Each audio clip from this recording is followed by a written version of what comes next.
கோழி வறுவல் தான் இன்றைக்கி நம்ம செய்ய போகிறோம். ட்ரெண்டிங்காக இருக்கிற இந்த ரெசிபியை நீங்களும் ட்ரை பண்ணி பாருங்கள். வாங்க எப்படி செய்கிறதுன்னு பார்க்கலாம். அதுக்கு முன்னாடி என்னோடய சேனலை சப்ஸ்கிரைப் பண்ணலன்னா சப்ஸ்கிரைப் பண்ணிக்கோங்க.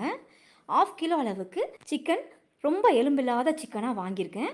கொஞ்சமாக மஞ்சள் சேர்த்து நல்லா வாஷ் பண்ணியிருக்கேன். சைஸுன்னு பார்த்தீங்கன்னா இந்த அளவுக்கு கட் பண்ணதாக இருக்கட்டும். இது கூட ஒரு முட்டை, 1 ஸ்பூன் அரிசி மாவு, 1 ஸ்பூன் கடலை மாவு, 1 ஸ்பூன் கார்ன்ஃப்ளவர், நெக்ஸ்ட் இது கூட 1/2 ஸ்பூன் சீரகத்தூள், 1 ஸ்பூன் தனி மிளகாய்த்தூள், 1 ஸ்பூன் தனியா பவுடர். இது கூடவே தேவையான அளவுக்கு உப்பு போட்டுட்டு நல்லா மிக்ஸ் பண்ணுங்கள். நல்லா மிக்ஸ் பண்ண பிறகு தான் இஞ்சி பூண்டு விழுதை சேர்த்து நல்லா இதை ஊற வச்சுக்கணும். இப்போ இதை நல்லா மிக்ஸ் பண்ணிவிட்டு இது கூடவே 1 ஸ்பூன் அளவுக்கு இஞ்சி பூண்டு விழுதை சேர்த்துக்கிறேன். இப்போ இதெல்லாம் சேர்த்து நல்லா மிக்ஸ் பண்ணிக்கோங்க. மிக்ஸ் பண்ணிவிட்டு இது கூடவே நீங்கள் லெமன் ஜூஸ் கூட ஆட் பண்ணலாம். நான் ஆட் பண்ணல. அதையுமே சேர்த்து நல்லா மிக்ஸ் பண்ணி விட்டு இதை நல்லா ஊற வச்சுக்கலாம் ஒரு 1/4 மணி நேரத்துக்கு. இது நல்லா ஊறி வர்றதுக்குள்ளே மசாலா ஒன்று அரைச்சிக்கலாம். கடாயில் 2 ஸ்பூன் எண்ணெய் சேர்த்து ஒரு மீடியம் சைஸ் அளவுக்கு வெங்காயமும் ஒரே ஒரு தக்காளி கட் பண்ணதை சேர்த்து 1 ஸ்பூன் சில்லி பவுடர், 1 ஸ்பூன் தனியா பவுடர், கூடவே 1/2 ஸ்பூன் அளவுக்கு சீரகப்பொடி, தேவையான அளவுக்கு உப்பு, இப்படி எல்லாத்தையும் ஒன்றா போட்டு இதை நல்லா வதக்கிக்கலாம். இது கூட இஞ்சி பூண்டு பேஸ்ட் போட போகிறோம். லேசாக மிக்ஸ் பண்ணிவிட்டு இஞ்சி பூண்டு விழுத்து சேர்த்துக்கலாம். அப்படி இல்லைன்னா ஒரு 4 பல்லு பூண்டு, ஒரு 1/2 இன்ச் அளவுக்கு இஞ்சி தூண்டு சேர்த்துக்கோங்க. இப்போ நல்லா மிக்ஸ் பண்ணிவிட்டோம். கொஞ்சமாக கருவேப்பிலை போட்டுட்டு 3/4 ஸ்பூன் அளவுக்கு இஞ்சி பூண்டு விழுத்து சேர்த்துக்கோங்க. சேர்த்துட்டு நல்லா கலந்து விட்டு இதை ஸ்லோ ஃப்ளேமில் வச்சு இதை நல்லா வதங்கட்டும். வதங்கினதும் இதை இறக்கி நல்லா ஆற வச்சு இதை ஃபைன் பேஸ்ட்டாக அரைச்சிருங்க. இப்போ நல்லா வதங்கிருச்சு. தண்ணி சேர்க்காமல் இந்த மசாலாவை அரைச்சி எடுத்து வச்சுக்கோங்க. நெக்ஸ்ட் ஒரு 1/4 மணி நேரம் சிக்கன் நல்லா ஊறிருக்கு. இதை பொரிச்சு எடுக்க போகிறோம். சிக்கன் 65க்கு எப்படி பொரிச்சு எடுப்போமோ அதே மாதிரி எண்ணெயை மிதமான சூட்டில் வச்சு பொறுமையாக ஒரு 80% இந்த சிக்கனை வேக விட்டுக்கோங்க.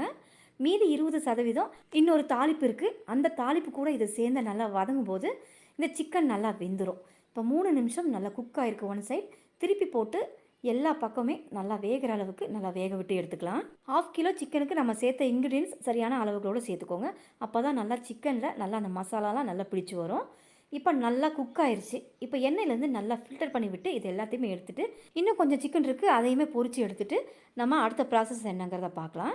இப்போ சிக்கன் எல்லாத்தையுமே பொரித்து எடுத்துகிட்டு இரும்பு சட்டியில் 4 ஸ்பூன் நல்லெண்ணெய் சேர்த்துருக்கேன். இது கூட 2 பச்சை மிளகாய் பொடியை நறுக்குனது, ஒரு 2 வரமிளகாய், ஒரு இனுக்கு கருவேப்பிலை, ஒரு 15 சின்ன வெங்காயம், இது எல்லாத்தையுமே சேர்த்து 60% இதை நல்லா வதக்கி விட்டு எடுத்துக்கோங்க. இப்போ இது கூட தக்காளி வெங்காயம் வதக்கி அரைச்சோம் இல்லையா, அந்த மசாலாவை இது கூட ஆட் பண்ணிக்கோங்க. தக்காளி வெங்காயத்தை நம்ம வதக்கி அரைச்சதுனால இதில் பச்சை வாசனைலாம் இருக்கவே இருக்காது. இதில் இருக்கிற அந்த ஈரப்பதம் மட்டும் போனால் போதும். அந்த அளவுக்கு மட்டும் இதை நல்லா வதக்கி விட்டுக்கோங்க. இப்போ பார்த்தீங்கன்னா உங்களுக்கே தெரியும் மசாலாவில் இருக்கிற ஈரப்பதம் இல்லை.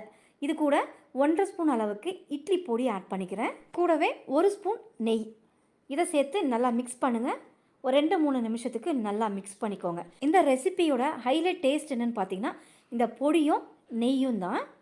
இப்போ இதை சேர்த்துட்டு ஒரு 2-3 நிமிஷத்துக்கு ஒரு மிதமான தீயில வச்சு தான் நல்லா வதக்கி விட்டுருக்கேன். நெக்ஸ்ட் இது கூட பொரித்து வச்ச சிக்கன் துண்டுகளை இது கூட ஆட் பண்ணிக்கலாம்.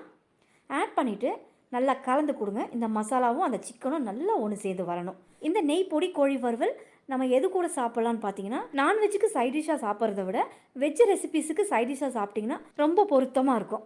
இப்போ நல்லா மிக்ஸ் பண்ணிட்டோம். கடைசியாக அதில் திரும்பவும் ஒரு 1/2 ஸ்பூன் அளவுக்கு பொடியை சேர்த்துட்டு 1 ஸ்பூன் கீ சேர்த்து நல்லா மிக்ஸ் பண்ணி விட்டு பொடியை நறுக்கின கொத்தமல்லியை சேர்த்து இறக்குனீங்க அப்படின்னா நெய் பொடி கோழி வறுவல் ரெடி. கண்டிப்பாக இந்த ரெசிபியை ட்ரை பண்ணி பாருங்கள். இந்த ரெசிபியை சொன்ன மாதம்பட்டி ரங்கராஜன் அண்ணாவுக்கு ரொம்ப ரொம்ப நன்றிகள். என்னுடைய வீடியோவை பார்த்துட்டு என்கரேஜ் பண்ணுற வியூவர்ஸுக்கும் ரொம்ப ரொம்ப நன்றிகள். இந்த வீடியோ பிடிச்சிருந்துச்சுன்னா சப்ஸ்கிரைப் பண்ணிட்டு அப்படியே லைக் ஷேர் பண்ணி விட்டுருங்க. தேங்க்ஸ் ஃபார் வாட்சிங்.